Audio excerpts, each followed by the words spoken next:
en Corrèze après une campagne d'élagage ordonnée par le conseil départemental. Parti le 31 mars de Tulle, Sébastien Birou, membre du collectif des arboristes grimpeurs pour des interventions respectueuses et raisonnées, Agir 19, a pédalé plus de 400 km pour interpeller M. Hulot. En son absence, le messager de 48 ans et une petite délégation de défenseurs des arbres ont été reçus durant 1h30 par Pastel Soleil, ingénieur en chef des ponts, des eaux et des forêts et sous-directrice de la qualité du cadre de vie au ministère. Leur interlocutrice a, disent-ils, bien noté les problématiques. L'affaire a débuté en septembre 2017 lorsque, au nom de la préservation du réseau routier et de l'installation, d'ici à 2021, de la fibre optique par réseau aérien, le président, LR, du conseil départemental, Pascal Coste, a adressé une lettre comminatoire aux 28 000 propriétaires riverains de routes départementales. L'écrit intimait l'enlèvement des bois empiétant ou surplombant le domaine public faute de quoi les travaux seraient exécutés d'office par le département qui présenterait alors la facture aux riverains concernés. 10 000 arbres ont déjà été coupés dans le cadre de cette opération prévue en 3 phases jusqu'en 2021 sur 700 km de routes principalement bordées de chênes, de hêtres et de bouleaux, parfois centenaires. Philippe Brugnon, 77 ans, dont l'exploitation se trouve à cheval sur les communes de Goul et Saint-Bonnel et Tour de Merle, dans le canton de Tulle, a reçu l'injonction en double exemplaire, et l'a ignorée.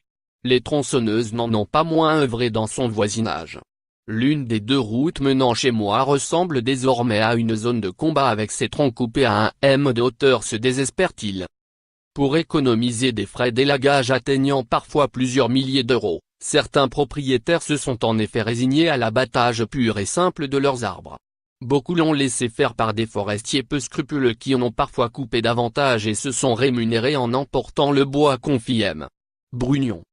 Le spectacle de désolation de ces arbres en drapeau amputés de la moitié de leurs branches, ou rasés, heurte si profondément l'éthique du facteur Birou et d'une quinzaine de ses collègues arboristes grimpeurs, qu'ils ont fondé le collectif Agir 19. S'ils reconnaissent la nécessité d'enlever certains arbres malades ou dangereux en bord de route, les membres d'Agir 19 se refusent à travailler dans l'urgence à l'encontre des bonnes pratiques. S'occuper des arbres, c'est un métier, rappelle Benoît Gilly, 33 ans.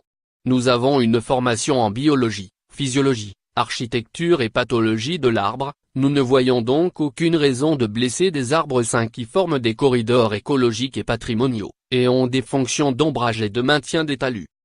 Une pétition en ligne lancée, fin janvier, pour la suspension de la campagne d'élagage a déjà recueilli plus de 26 000 signatures. C'est la première fois à l'échelle d'un département entier que le pouvoir politique décide de faire élaguer systématiquement et autoritairement tous les arbres appartenant aux riverains en bordure d'une départementale. Tempête. Louis Dubreuil, 67 ans, paysagiste, membre de la Société française d'arboriculture et conseiller technique de l'Association pour la protection des arbres en bord des routes, qui promet de porter ce contentieux devant la justice si nécessaire. Outre le non-respect de l'article EL 353 du Code de l'environnement qui a créé, en 2016, un régime de protection spécifique des allées et alignements d'arbres, Antoine Gattet, juriste pour l'association Corrèze Environnement, souligne le cadre juridique approximatif dans lequel agit le département. Les propriétaires riverains n'auraient en effet pas à financer l'opération décrétée par M. Coste. Le Code de la voirie routière impose une obligation d'entretien des routes par le département, or la route, c'est aussi les bas-côtés, les fossés et les talus, explique M. Gattet. Quant à l'élagage destiné à préserver la fibre optique, il est de la compétence des communes et du département, et relève du Code des postes et télécommunications qui prévoit que l'opération doit être effectuée dans le respect de l'environnement et des riverains, dit-il. Selon M. Gattet, l'élagage doit être réalisé à l'échelle communale ou par tronçon cohérent, en fonction de la présence d'espaces ou d'espèces protégées et en concertation avec les associations environnementales. Ces dernières, nombreuses, demandent donc un moratoire au département. Les moratoires sont synonymes d'immobilisme et prétexte à ne rien faire avant d'abandonner l'objectif initial, leur a répondu le président Coste dans un courrier du 5 avril.